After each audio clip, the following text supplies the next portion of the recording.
Sometimes the deepest hurt isn't what's said, it's who you pretend not to see. Port Charles loved its rituals: morning coffee at the Metro Court, afternoon rounds at the hospital, and unspoken grudges that lingered longer than the seasons. For Trina Robinson, avoidance had become its own ritual, especially when it came to Marcus Taggart. She spotted him before he saw her. Taggart stood near the cafe counter, laughing too loudly, wearing that familiar expression of hopeful optimism that always seemed to appear right before disappointment. Trina's grip tightened around her sketchbook. She told herself to turn around, to take the long way out. Instead, she walked past him. No nod, no smile, not even a glance. The snub was clean, practiced, almost graceful, and it landed exactly where she knew it would. Taggart's laughter faltered. He watched her retreating figure, confusion giving way to something heavier. Hurt, regret, maybe even understanding. Across the room, Trina's heart raced, though her expression stayed calm. She hated how good she'd become at pretending he didn't matter, because the truth was, he always had. Later that afternoon, Trina escaped to the art studio, her sanctuary of half-finished canvases and scattered brushes. She worked with sharp strokes, channeling frustration into color. Reds bled into grays, lines overlapped, chaotic and unresolved. She didn't hear the door open. "I figured I'd find you here," Taggart said softly. Trina froze. She didn't turn around. "You figured wrong." Taggart winced but didn't leave.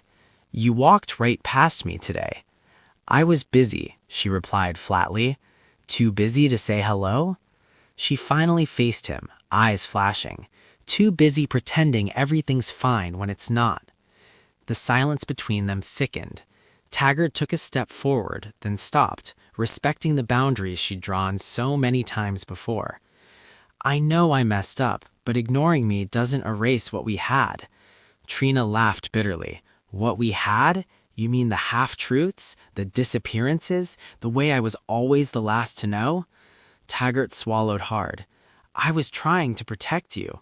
"From what?" she shot back. "You or the consequences of your choices?" That one hit home. Taggart's shoulders slumped. "I didn't always do things right. I'll own that. But every decision I made because I love you." Trina turned back to her canvas, blinking away unexpected tears. "Love doesn't feel like this," she said quietly. "Love doesn't make you feel invisible." She expected him to argue, to defend himself, to insist he deserved forgiveness. Instead, Taggart nodded.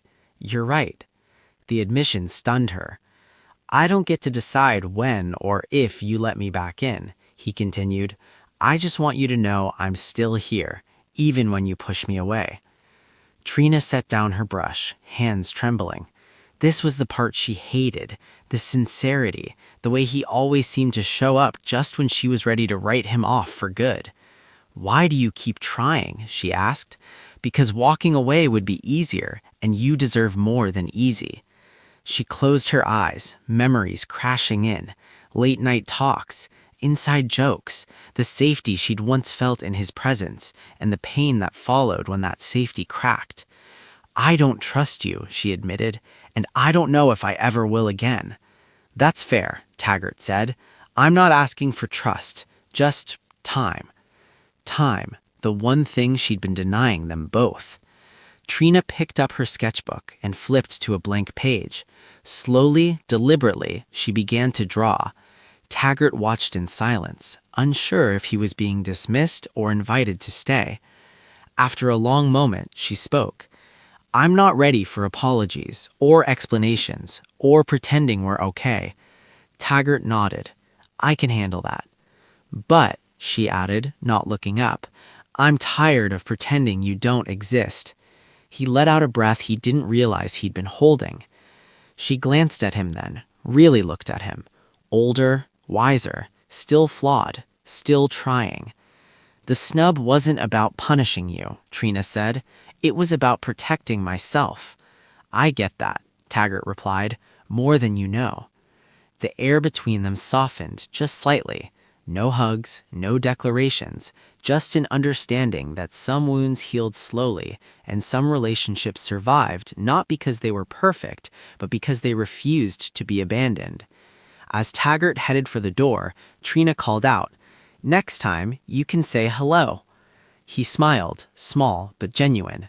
"I'll take that." When he left, Trina returned to her canvas. This time, her strokes were steadier.